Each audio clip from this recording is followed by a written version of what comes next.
Episode 7, The Night Before. Wednesday night settled over the Bronx like a held breath, the kind of stillness that comes before storms or violence or irrevocable decisions. Miguel Rodriguez walked alone for the first time in weeks, Carlos's absence beside him feeling stranger than his constant presence had become. The enforcer had dropped him at his building's entrance with a cigarette and a nod.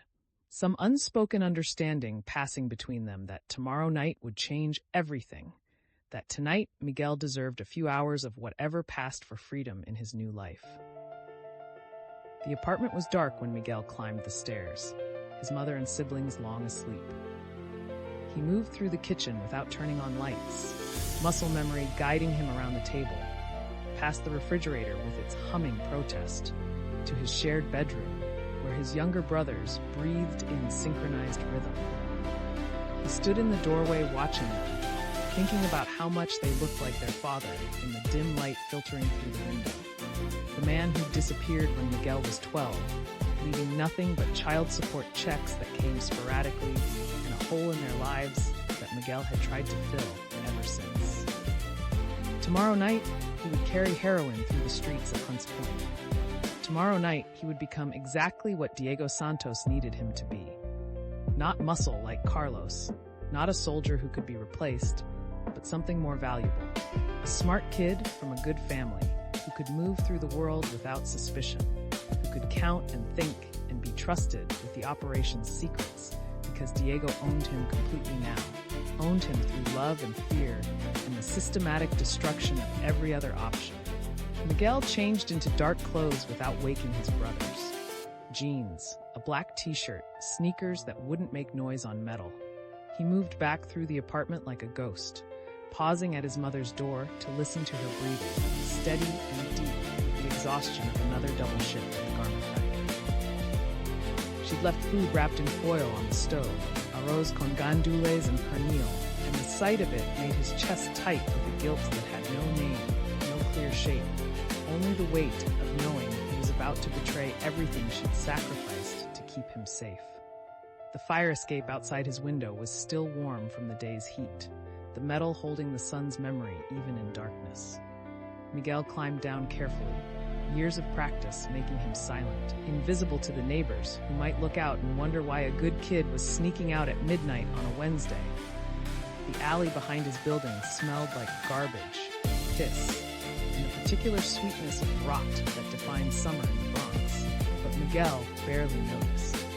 His mind was already 3 blocks east, on the 3rd floor of a building he'd memorized the way other kids memorized baseball statistics. Carmen's building was newer than his, built in the 50s instead of the 30s, with fire escapes that didn't sway under your weight and windows that actually closed all the way. Miguel had climbed to her window a dozen times since Diego's arrangement had transformed their innocent romance into something darker, more desperate. Each visit carried the thrill of transgression, not just sneaking past her sleeping parents, but defying Diego's implicit ownership of both their lives, stealing these moments of genuine connection in a relationship built on manipulation. The streets were quiet, but not empty. Miguel moved through shadows, avoiding streetlights and the corners where Diego's lookouts stood, smoking and watching. He knew their positions now, had learned the geography of his prison with the attention of someone planning an escape he'd never attempt. Mrs. Gonzalez's bodega on the corner closed but with lights still on in the apartment above. The vacant lot on 164th, where kids played stickball and men settled disputes with fists and sometimes knives. The route required 3 blocks north, 2 blocks east, then the alley behind Carmen's building, where the fire escape descended low enough to reach from a dumpster. Miguel hauled himself up, hands finding holds worn smooth by weather and time. 3rd floor, Carmen's window. The curtains were drawn, but light showed around the edges. She was awake, waiting, the way she'd been waiting since he'd slipped her a note that afternoon at the social club when Diego was in the back room and Carlos was watching the door. Tonight. Midnight. I need to see you. He tapped the glass softly, 3 times, their signal. The curtain moved and Carmen's face appeared, beautiful and worried and so heartbreakingly young that Miguel felt the full weight of what Diego had stolen from both of them. She opened the window without speaking, stepping back to let him climb through into the small bedroom that smelled like her perfume and the vanilla candles she burned to mask the cigarette smoke that drifted from other apartments. "You shouldn't be here," Carmen whispered, but she was already in his arms, her body fitting against his, the way it had since their first kiss behind the school bleachers 6 months ago, back when they were just kids falling in love instead of pawns in Diego's game. "If he finds out, he won't." Miguel kissed her forehead, her temple, the curve of her neck where her pulse beat fast against his lips. "Carlos let me walk home alone. I think they're giving me tonight, before tomorrow." Carmen pulled back to look at him, her dark eyes searching his face in the candlelight. She was wearing a thin nightgown, white cotton that made her look even younger than 17, and Miguel felt a surge of protective rage toward her brother that had nowhere to go, no outlet except the tightening of his arms around her waist. "Ray told me about the warehouse," she said quietly, "about what you have to do tomorrow night. Miguel, you can't. I don't want to talk about tomorrow." His voice came out rougher than he intended, scraped raw by fear and resignation, and the desperate need to have this one thing, this one night before everything changed. "Please, Carmen, I need tonight to be about us. Just us. Not Diego, not the delivery, not what happens after. Can we have that? Can we pretend, just for a few hours, that we're just two kids in love?" Carmen finished, and the sadness in her smile broke something in Miguel's chest. "We were never just that, were we?" Diego made sure of it. "We were," Miguel insisted, cupping her face in his hands, forcing her to meet his eyes.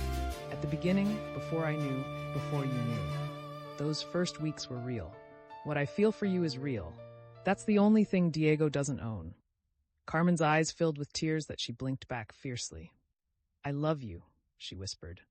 "I know I shouldn't. I know it's what he wanted, but I do. I love you, and tomorrow you're going to." Miguel kissed her before she could finish, before the future could intrude any further into this stolen present. Her lips were soft and salt-tinged from almost tears, and she made a small sound in her throat that was half sob, half surrender, as she kissed him back with the intensity of someone trying to memorize a moment before it disappeared forever. They moved to her bed without breaking apart, Miguel kicking off his sneakers, while Carmen's fingers found the hem of his shirt and pulled it over his head. The room was small enough that 3 steps took them from window to mattress, and the bed creaked softly under their combined weight, a sound that made them both freeze and listen for movement in the apartment beyond Carmen's closed door. Silence. Her parents slept on, unaware that their daughter's bedroom held a boy they'd forbidden her to see, a boy her brother had claimed as his own property. The danger of discovery should have cooled Miguel's desire, but instead it sharpened everything. The feel of Carmen's skin under his hands, the way she arched into his touch, the desperate hunger in the way she pulled him closer.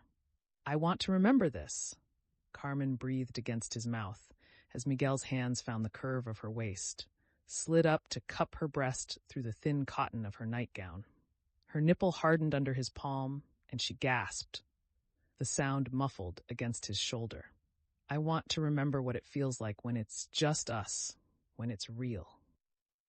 Miguel pulled back just enough to look at her, this girl who'd become his whole world even as that world crumbled around them. Her hair spread dark across the white pillow, her chest rising and falling with quick breaths, her eyes locked on his with an intensity that made him feel seen in a way Diego's surveillance never could. This was being known, being chosen, being loved for who he was rather than what he could provide. "It's always been real," he told her, and meant it with a ferocity that surprised him. "Everything else is Diego's lie, but this, us, this is the only true thing I have left." He kissed her again, slower this time, tasting her fully, while his hands learned the geography of her body with the reverence of a pilgrim at a shrine. Her nightgown whispered against the sheets as he lifted it, exposing the smooth brown skin of her stomach, her ribs, the small breasts he'd touched before, but never seen. She was beautiful in the candlelight, all soft curves and vulnerability, and when she reached for the button of his jeans, he helped her, both of them fumbling with urgency and inexperience, and the need to feel something good before tomorrow's darkness swallowed them whole. They'd been intimate before, heavy petting in stairwells and rooftops, hands exploring under clothes in the desperate way of teenagers with no privacy and too much desire. But this was different. This was Carmen pulling him down on top of her, skin against skin, her legs parting to make room for him as he settled between her thighs. This was Miguel kissing her breast, his tongue circling her nipple until she moaned softly and buried her fingers in his hair. This was both of them understanding that tonight might be all they had, that tomorrow he might not come back from Hunts Point, that Diego's game was reaching its end game, and they were running out of time to claim anything for themselves. "I love you," Miguel whispered against her skin, his hand sliding down her stomach to the heat between her legs. She was already wet when he touched her, and the realization that she wanted him this much made his own desire almost painful. "Carmen, I love you so much." "Show me," she breathed, her hips rising to meet his hand. "Miguel, please, I need to feel something that isn't fear. I need to feel you." He kissed his way back up her body, from her breast to her collarbone to the pulse point at her throat, where he could feel her heart hammering. His hand stayed between her legs, fingers exploring gently, learning what made her gasp and arch and grip his shoulders hard enough to leave marks. She was trembling under him, her breath coming in short pants, and when he finally positioned himself at her entrance, she looked up at him with eyes that held trust and terror and love all tangled together. "Are you sure?" he asked, even though his body was screaming for him to move, to claim this one thing Diego couldn't take from him. "I'm sure," Carmen whispered. "I want this. I want you. All of you. While we still can." Miguel entered her slowly, carefully, feeling her tense and then gradually relax as her body adjusted to accommodate him. She was tight and warm and perfect, and the sensation of being inside her was so overwhelming that he had to pause, breathing hard, trying not to lose control too quickly. Carmen's hands slid down his back to grip his hips, urging him deeper, and he obliged, pushing in until he was fully sheathed, both of them gasping at the intensity of the connection. "Okay?" he managed, though forming words felt impossible with every nerve ending firing pleasure signals to his brain. "Yes," Carmen breathed, her eyes locked on his. "Move. Please, Miguel. He moved, establishing a rhythm that was slow at first, almost tentative, then gradually building as Carmen's hips rose to meet his thrusts. The bed creaked rhythmically beneath them, and they both knew they should be quieter, more careful, but neither could stop. This was too necessary, too vital. This claiming of each other, this act of defiance against Diego's control, this moment of being just two people in love instead of victims of someone else's manipulation. Miguel buried his face in Carmen's neck, breathing in her scent, feeling her pulse against his lips as he moved inside her. Her legs wrapped around his waist, changing the angle, and suddenly she was gasping his name, her nails digging into his back, her body tightening around him in waves that pushed him toward his own release. He tried to hold back, to make it last, but the combination of physical sensation and emotional intensity was too much. "Carmen?" He groaned against her skin. I can't." "It's okay," she whispered, her hand finding his face, turning him so she could kiss him deeply. "Let go. I've got you." Miguel came with a shudder that seemed to start in his spine and radiate outward, pleasure so intense it bordered on pain. And through it all, Carmen held him, her body still moving under his, drawing out every last wave until he collapsed against her, spent and shaking and more vulnerable than he'd ever been. They lay tangled together in the aftermath, hearts gradually slowing, sweat cooling on their skin. Miguel wanted to say something profound, something that would capture the magnitude of what they just shared, but words felt inadequate. Instead, he kissed her shoulder, her neck, her jaw, small gestures of tenderness that said what his voice couldn't. "Tomorrow," Carmen finally said, her fingers tracing patterns on his back, "when you go to that warehouse." "I'll be careful," Miguel promised, even though they both knew careful might not be enough. "And after, when this is over?" "When this is over, we leave," Carmen interrupted firmly. "Both of us. We get out of the Bronx, away from Diego, and we start over somewhere he can't find us. We have to, Miguel. After tomorrow, after your friends do whatever they're planning, we have to disappear." Miguel wanted to believe it was possible, wanted to imagine a future where they could be together without Diego's shadow hanging over them. But he knew too much now about how Diego's operation worked, about the reach of his organization, about what happened to people who tried to leave. Still, lying in Carmen's arms with her heartbeat steady against his chest, he let himself pretend. "Okay," he whispered. "After tomorrow, we run." They made love again, slower this time, with the desperation replaced by something gentler, but no less intense. Miguel memorized every sound Carmen made, every place his touch made her shiver, the way she looked when pleasure overtook her. He wanted to carry these memories into whatever came next, wanted to have this night to hold on to when Diego's world closed around him completely. It was nearly 3 in the morning when Miguel finally climbed back out Carmen's window, his body exhausted and his heart simultaneously full and breaking. Carmen stood at the window in her nightgown, backlit by candlelight, looking like something out of a dream or a painting or one of those old movies they showed at the Paradise before it closed. "I love you," she said, and it sounded like goodbye. "I love you too," Miguel answered, and it sounded like a promise he wasn't sure he could keep. The climb down the fire escape felt longer than the climb up, each step taking him further from Carmen and closer to tomorrow. The streets were empty now, even Diego's lookouts having retreated to wherever they went in the dead hours before dawn. Miguel walked home slowly, trying to hold on to the feeling of Carmen's skin against his, the sound of her breathing, the way she'd looked at him, like he was someone worth saving. His apartment was still dark when he climbed back through his window, his brothers still asleep, his mother still unaware that her son had spent the night becoming a man in ways she'd never want to know about. Miguel lay down on his bed fully clothed, too tired and too wired to bother changing, and stared at the ceiling while his mind raced through everything that would happen in the next 24 hours. Tomorrow night he would carry Heroin to a warehouse in Hunts Point. Tomorrow night his friends would try to photograph Diego's operation, risking their lives to save his. Tomorrow night everything would either fall apart or somehow impossibly come together. But tonight he'd had Carmen, really had her, in a way that was theirs alone, untouched by Diego's manipulation. Tonight he'd felt human instead of owned, loved instead of used, free instead of trapped. It would have to be enough.